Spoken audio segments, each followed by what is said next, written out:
மனசே relax with Ganesh.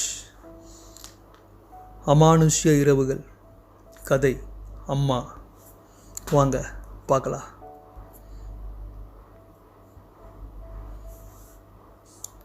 Ganesh லைஃப்பில் எல்லார் மாதிரியும் பல கனவோடு வாழ்ந்துட்டு இருந்தான்.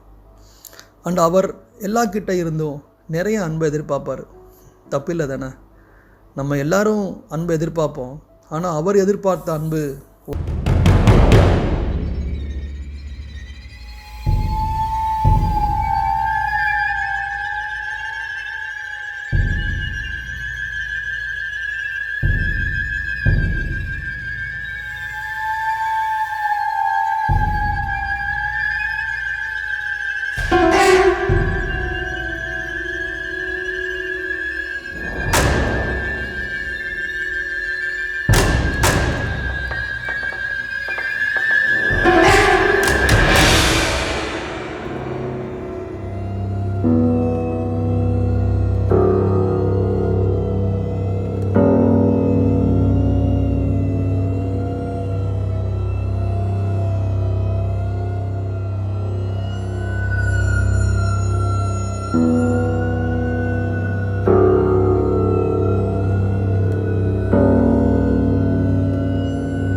Five years later. கணேஷ் ரூமை அவர் இருந்ததுக்கு அப்புறம் அவங்க அம்மா லாக் பண்ணியிருந்து இருக்காங்க. அதுக்கப்புறம் அந்த ரூமை அவங்க யூஸ் பண்ணவே இல்லை. ஒரு நாள் அமாவாசை அன்னைக்கு என்னமோ எடுக்க கணேஷ் ரூமை தாண்டி கிச்சன் போகும்போது அவர் ரூம் ஓப்பனில் இருந்தது. பார்த்துருக்காங்க.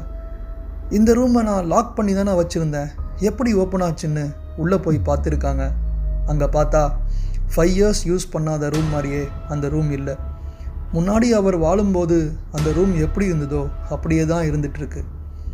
பாதி படித்த புக், அவர் யூஸ் பண்ணுற டவல், அவரோட ஷர்ட்ஸ் எல்லாம் அங்கங்கே அப்படியே இருந்துச்சு. இது கனவா இல்லை நிஜமான்னு யோசிக்கும் முன்னாடி ஒரு குரல் அவங்களுக்கு கேட்டிருக்கு, அம்மா அப்படின்னு. அதிர்ந்து போய் திரும்பி பார்த்துருக்காங்க. அங்கே யாருமே இல்லை. ஆனால் அவங்களால கணேஷை உணர முடிஞ்சது. அன்னையிலேருந்து பல எக்ஸாசிஸ்ட், மாங்ஸ் அண்டு புரோகிதர்கள்னு பார்த்து தன்னோட பையன்கிட்ட பேச ஒரு வழியை கண்டுபிடிச்சிட்டாங்க. என்னால் அவன் இறந்துட்டானேன்னு, நானே அவனை கொண்டுட்டேனேன்னு பல சங்கடத்தோட கணேஷோட ஃபேவரட் பிரேஸ்லெட்டை வச்சு அவரோட ஆவியை கூப்பிட்டு இருக்காங்க. சில நிமிஷத்தில் அவங்க பக்கத்தில் இருந்து அதோட கேண்டில்ஸும் எரிஞ்சது. ஆனால் அவங்க பயப்படல. ஏன்னா அவங்களுக்கு தெரியும் கணேஷ்க்கு இருட்டுனா பயம்னு. அவரோட ப்ரெசன்ஸை உணர்ந்த உடனே அவர்கிட்ட பேச ஆரம்பிச்சிருக்காங்க. கிட்டத்தட்ட ஒரு அரை மணி நேரத்துக்கு ஒன்றுமே அங்கே நடக்கலை. ஆனால் அதுக்கப்புறம் கணேஷோட வாய்ஸ் திரும்பி அவங்களுக்கு கேட்க ஆரம்பிச்சுது. அம்மா. வார்த்தைகள் இல்லை, அழுகை சத்தத்தோட மட்டும் கேட்டிருக்கு. இறந்தும் அவனை நான் அழ வைக்கிறேனேன்னு அவங்களும் சேர்ந்து அழுதாங்க. கணேஷை பேச சொல்லி கெஞ்சிருக்காங்க. அம்மா அப்படின்னு மறுபடியும் அந்த குரல் கேட்டிருக்கு. எங்கம்மா இருக்க? நான் உன்னை பார்க்கணும்ப்பா, நான் உன்னை பார்க்கணும்ப்பான்னு அவங்க அம்மா கேட்டு கெஞ்சிருக்காங்க. கணேஷ், நான் இங்கே தாம்மா இருக்கேன், நான் வேணும்னா உன்கிட்ட இருந்து மறைக்கலம்மா. மீராவும் நானும் காதலிச்சது உண்மைதான், ஆனால் அவகிட்ட என் காதலை சொல்லும் முன்னாடியே உன்கிட்ட நான் சம்மதம் வாங்கிட்டேம்மா, உனக்கு ஞாபகம் இல்லையா அப்படின்னு கேட்டிருக்காரு. ஒன்றும் புரியாத அவங்க அம்மா, என்னப்பா சொல்கிற, அந்த பொண்ணை பேர் கூட எனக்கு தெரியாதுப்பா, முன்னாடி கேட்டது கூட இல்லை, எப்படி நான் சம்மதம் சொல்லியிருப்பேன் அப்படின்னு கேட்டதும் ஒரு நிமிஷம் மௌனமாக இருந்த கணேஷ் பேச ஆரம்பித்தார். உனக்கு ஞாபகம் இருக்காமா, நீயும் நானும் என் பர்த்டே அன்னைக்கு உனக்கு சாரி எடுக்க போனோம். அங்கே அவளும் வந்திருந்தா. உனக்கு அறிமுகப்படுத்தலான்னு நினைக்கும் முன்னாடி அவள் காணாமல் போயிட்டாமா. நீயும் நானும் அப்போது என் கல்யாணத்தை பற்றி பேசிகிட்டு இருந்தோம். கொஞ்ச நேரத்தில் அவளை பார்த்த நீ சிரிச்சுட்டு, இந்த மாதிரி ஒரு மருமக எனக்கு வந்தால் எவ்வளோ நல்லாயிருக்கும், நானும் அவளும் சேர்ந்து சாரி எடுப்போம்ல அப்படின்னு என்கிட்ட நீ கேட்டுட்டு போயிட்ட. நீ மறந்துட்டு இருக்கலாமா, ஆனால் நான் மறக்கலாமா. நீ கேட்டு எதுவுமே நான் செய்யாமல் இருந்தது இல்லாமல் அந்த மாதிரி தான்மா இருந்தது. இதுவும் ஆஃபீஸில் எல்லார்கிட்டேயும் நல்லா பழகிற பொண்ணுமா அவகிட்ட நான் பேசக்கூட மாட்டேன், ஆனால் உனக்காக பேச ஆரம்பித்தேம்மா. எனக்கும் பிடிச்சது. உன்கிட்ட மறைக்கலாமா. என் அடுத்த பர்த்டே வரைக்கும் நானும் அவளும் வெயிட் பண்ணோம்மா.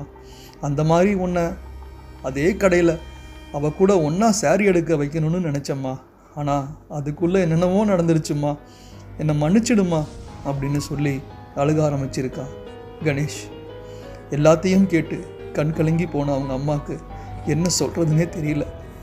உன்னை நானே கொண்டேனடா, எனக்காக நீ இவ்வளோ பண்ணியிருக்க, ஆனால் உன்னை போய் நான் அப்படி பேசிட்டேனே, உன்னை எக்ஸ்பிளைன் பண்ண விடாமல் இவ்வளோ பெரிய தப்பை பண்ணிட்டேனே, நான் உன்னை மன்னிக்கிறதா, நீ தான்ப்பா என்ன மன்னிக்கணும் அப்படின்னு அழுதுருக்காங்க.